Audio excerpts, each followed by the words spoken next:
motherfuckers play an intricate part of your life, and they like they human like a motherfucker. Yeah, they part of the family, man. For real. One of my boys, right, he had a dog, musty looking ass dog. The dog was musty as hell. I mean, and he was eating some Harold's, right? We Harold's, he fucking Harold's up. Salt on the tip. Sauce. Oh, I'm talking about hot sauce and mouth sauce. Salt down Fuck that dog. So we eating our food, and we watching a little show on TV. So we finished eating, sit the food down, right? My boy, like, give me your bones. I'm like, here you go. Bam. So he took all the bones and the rest of the fries, dumped them in the plate that he was eating out of, and he gave it to the dog. Right. We watching the movie and shit. The dog finished eating this shit. The movie getting good, so I didn't set up, he didn't set up. We into this shit like, boy, this shit cold. What's this? And that nigga, I don't know, man. Dog finished eating. He looked down. He like, shit, let's take this. Clean this up, man.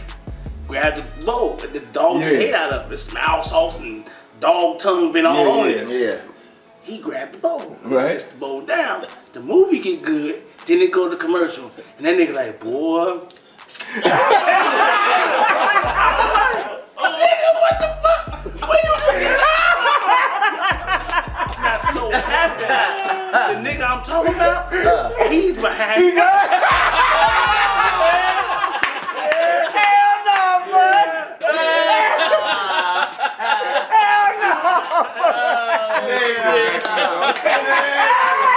I knew you were gonna say that. That nigga like, man, this motherfucker movie. That dog, Good as right? hell. That shit went to commercial like, done. He like, boy, this shit good. Like that time,